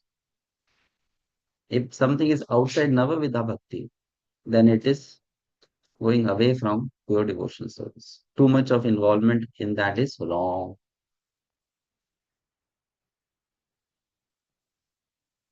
Okay? So now a very simple question. You have studied Bhagavad Gita? In Bhagavad Gita, Lord Krishna talks about karma yoga, jnana yoga, bhakti yoga. Yes. So most of us who are members of International Society for Krishna Consciousness, what do we do? Karma yoga, jnana yoga, or bhakti yoga? Bhakti Bhakti yoga. Mishrit Karma Yoga. Bhakti We do yoga. karma Yoga. yoga. We don't do bhakti yoga. We do karma mishra bhakti. Not bhakti yoga. Because bhakti yoga means 24 hours, 24 hours, Shravanam Kirtanam Vishnu Smaranam Bhadi Sevanam Archanam Vandanam Dasyam Sakyam Atmavivedanam. So we do karma yoga or karma mishra bhakti, not bhakti yoga. Prabhuji, are we doing Karma Mishrit Bhakti or Bhakti Mishrit Karma? Basically, we are doing Bhakti. So it is Karma Mishrit Bhakti. Karma mishra bhakti. Fine. Karma yoga. It's not bhakti yoga. Huh? So therefore, tighten your belt and making more progress in Krishna consciousness. It is karma yoga that we mostly practice, or karma mishra bhakti, not bhakti yoga, pure devotional service. So nothing to worry about. We, we make progress gradually.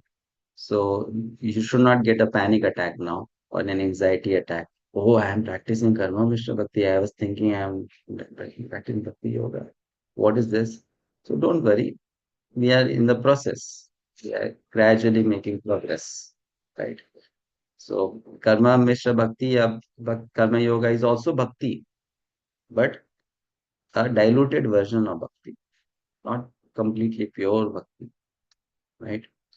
So that's why we have to keep on making progress. Next paragraph. Ashoka Tejapuruji. Srila Rupa Goswami has also mentioned in this definition of Bhakti the word Jnana Karmadi. This Karmadi, fruitive work, consists of activities which are unable to help one attain pure devotional service. Many forms of so-called renunciation are also not favorable to Krishna conscious devotional service. Srila Rupa Goswami has also quoted a definition from the Narada Pancharatra as follows. One should be free from all material designations and by Krishna consciousness must be cleansed of all material contamination. He should be restored to his pure identity in which he engages his senses in the service of the proprietor of the senses. So, when our senses are engaged in the for the actual proprietor of the senses, that is called devotional service. In our conditional state, our senses are engaged in serving these bodily demands. When the same senses are engaged in executing the order of Krishna, our activities are called bhakti. As long as one identifies himself as belonging to a certain family, a certain society, or a certain person, he is said to be covered with designations.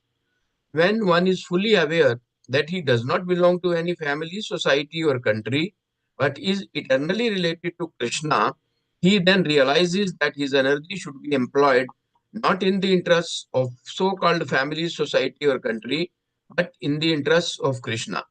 This is purity of purpose and the platform of pure devotional service in Krishna consciousness. Thank you. So now, Rupa Goswami composed one verse. What is that one verse? Anyabhilashita shunyam jnana karmadi navritam anukuliyena krishnanushilanam bhaktir uttamam. And we spent 4 hours just understanding that verse. Isn't it? So much of depth is there in that one verse. That's one verse. Now, Rupa Goswami composed that verse. Do you think there was no such verse before in the scriptures that Rupa Goswami had to compose a new verse to define pure devotional service? There was from Narad Pancharatra. So Sarvopadi Vinir. there is a verse in Narad Pancharatra, but Rupa Goswami preferred to write his own verse. Why? To make the meaning more clear. So the verse which he used as a base to write his verse, defining pure devotional service. So that verse is also something which you all have to memorize as part of this memorization for Nectar of Devotion. So that verse is from Narad Pancharatra, which is Sarvopadhi Vinirmuktam Tat Paratvena Nirmalam Rishikena Rishikesha Sevanam Bhaktira Uchyate. Fine. So Sarva Upadhi Vinirmuktam. Sarva Upadhi means designation, identity. Material designation. Like I am man, I am woman, I am a Brahman, I am a Shudra, I am an Indian, I am an American. That is Upadhi. So Sarva Upadhi Vinirmuktam, free from all such designations. Right? Tat Paratvena Nirmalam. And then what? My heart should become Nirmala, purified. Then what I should do with such pure heart? Rishikena, the Supreme Lord Rishikena, Lord Krishna. What I should do? Rishikesha Sevanam. Rishikesha Sevanam means service through my senses. Rishikesha. Rishikena Rishikesha Sevanam Bhakti Ruchyate. Rishikesh is the Supreme Lord, and through my senses, Rishikena, I should do Seva. And that is called Bhakti, that is called devotional service. So, do we find those 5 elements in the definition of pure devotional service given by Rupa Goswami in this verse also?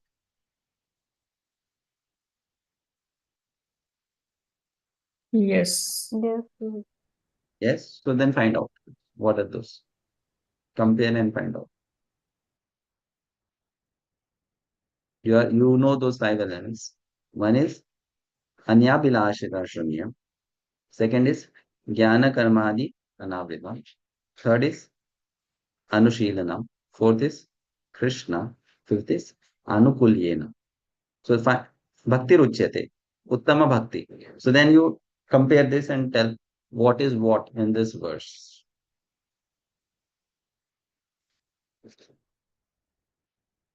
Anyabhilashita Shunyam Sarvapadi Vinirmuktam. That also without designation, or this is also conditions or material desires. No, Sarvopadi Vinirmuktam is Jnana Karmadi Anavrutam.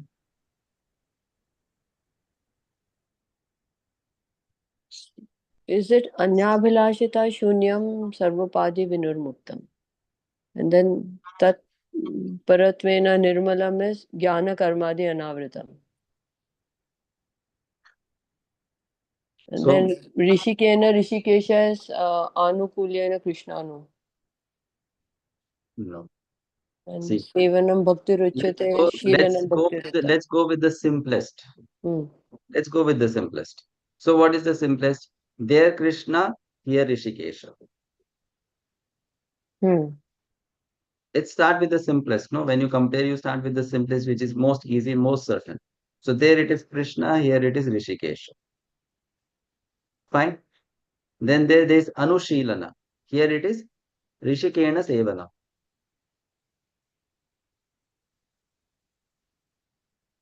Right? Anushilana means engaging in activity. Here it is Rishikena Sevanam. So Rishikena Rishikesha Sevanam means Krishna Anushilana. Then Fine. Bhakti Ruchyate is Bhakti Ruttama. Bhakti Ruchyate is Bhakti Ruttama. Then Tat Paratvena. Tata Paratvena means Tata means for him. Anukulyena. So Tat Paratvena for him. For him. So it will be Anukulyena. Okay. Now then you are left with Sarva Upadhi Vinirmuktam. Sarva Upadhi Vinirmuktam is you are free from all material design. All material identities. All material identities means you are free from all material desirelessness, which is Anya Bilashita Shunya. And then Nirmalam. Nirmalam is without any mala of karma, jnana, yoga. Jnana Karmadi Anavritam. Jnana, karma, jnana. So that's how Goswami, based on this verse, he made his verse describing pure devotional service. Okay. Any questions? Yes.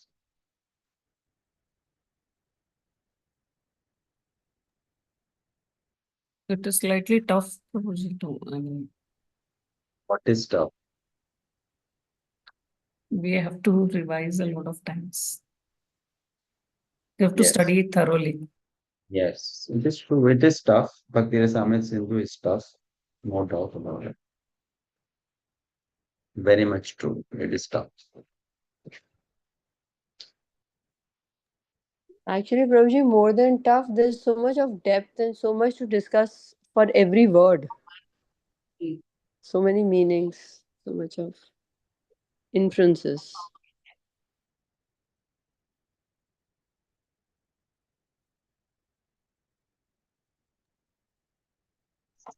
Hare Krishna. Ramji. The Sanskrit Bhakti Rasamrita Sindhu has 2,129 verses. Bhagavad Gita has 700 verses. Isn't it? Hare Krishna. Ramji. Hmm. Prabhuji has written so many literature. So how he gave that slogan chant and be happy. Things are going difficult day by day when we go through the literatures. So by studying this literature, your chanting makes you miserable. No, but I can't relate with chant and be happy now. Why? By studying the scriptures, the chanting should make you more happy. No, this has made like a self inspection. By self inspection, we find that we are very at very lower stage or matlab, That is also happiness, no? That is also happiness. The lamentation of a conditioned jiva that Krishna, I am so fallen, that is actually happiness. In true sense, it is a happiness. Because you are coming close to your identity, at least you are not in illusion anymore. What is happiness? Happiness is not just ha ha he he that you do, that's happiness. That is not happiness. Happiness means to come closer to real identity of yours. That is happiness. So as our illusion gets removed, we are becoming more happy. Now, if you think I am so fallen, I am so behind, I am so far away from Krishna Prem, that is the reality, no? So your illusion is now lesser than before. So that is Maybe happiness.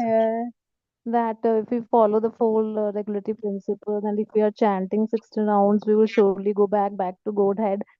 So those lines have were See, having very deep we meaning. will go, who said we will not go? But then if you think, if you just do that and I don't understand what is Krishna consciousness properly, then what will you do after going there?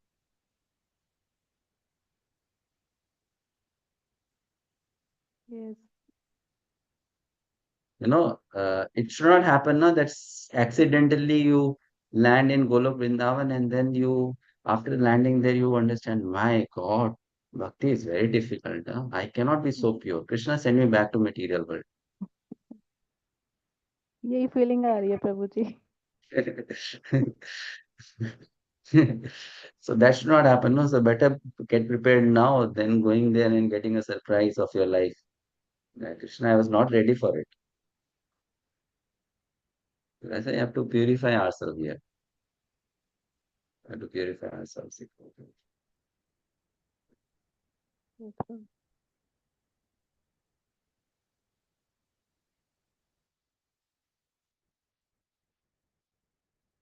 You see, when you say no, studying the scriptures, it's like making me feel how is this process? Chant Hare Krishna and be happy.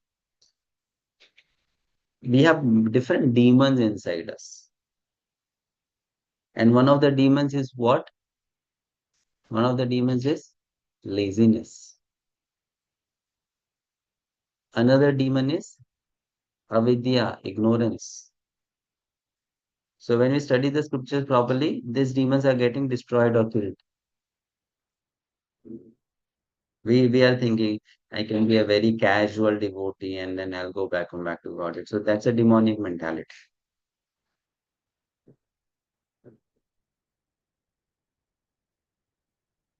Why is a demonic mentality? Why? Because Ravana also wanted to go to Swarga without being qualified for Swarga.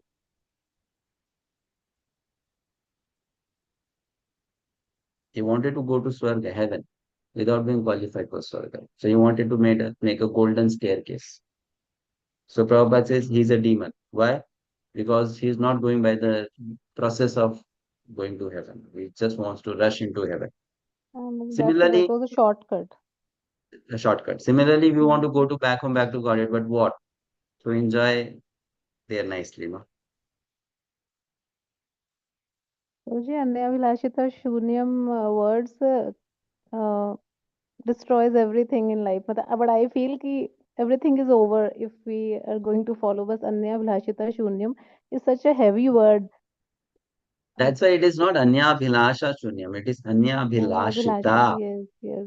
So you have to understand that. It's not Yes. Anya Bhilasha Shunyam. That's what I'm trying to explain. If you think Anya Bhilasha, then you cannot practice pure devotion service at all.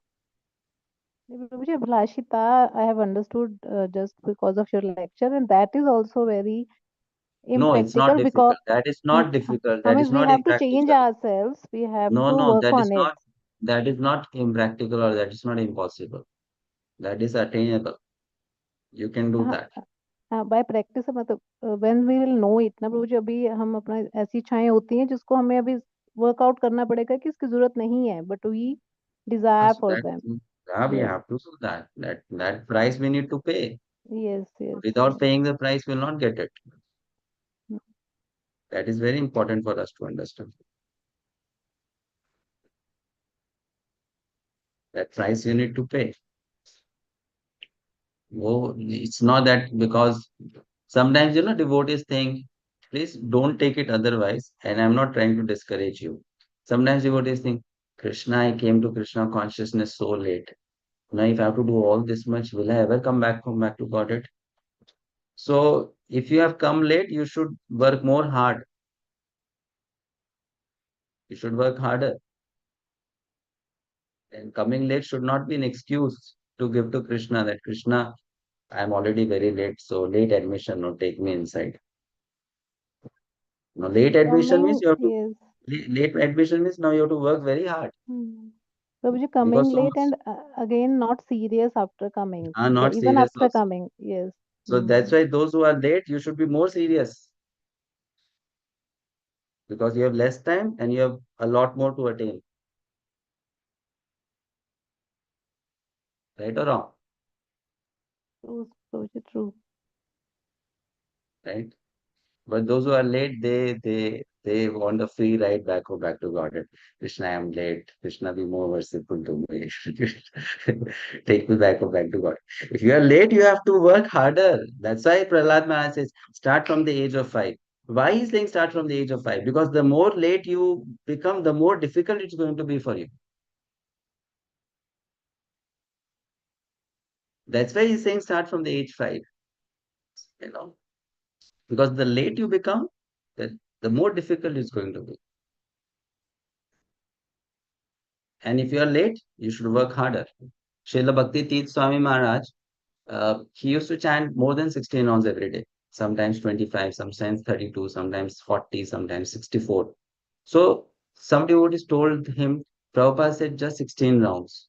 So then what did Maharaj say, Actually, it is for those who had a very good birth. I was not, I did not have a good birth. So I need to do more hard work. That was his attitude that if you had a very good birth, you just stand 16 on. But I did not have such a good birth. So I need to work harder on me.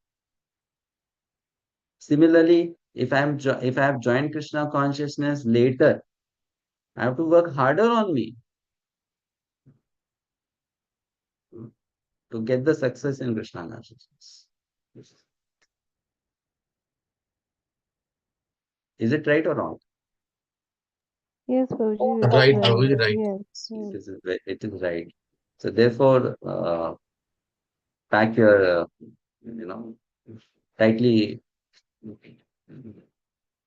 squeeze your belt and get a little more serious in Krishna consciousness. It's required. And another thing, as soon as you get an opportunity to preach to someone, the younger that person is, preach harder and tell that person, my dear boy, my dear girl, don't do the mistake that we did. Start Krishna consciousness immediately. Right? Immediately you start so that you have time to practice it. That's why it's very important. All of those who are old in old age, you should go and preach Krishna consciousness to young people. Share Krishna consciousness with them and tell them from your experience. Don't do the mistake that we did. Start now. Don't do that mistake. Right? Okay. Thank you very much. See Prabhuji, you soon. subject for tomorrow, starting chapter 1 or Yeah, I will start chapter 1. Okay, Hare Krishna.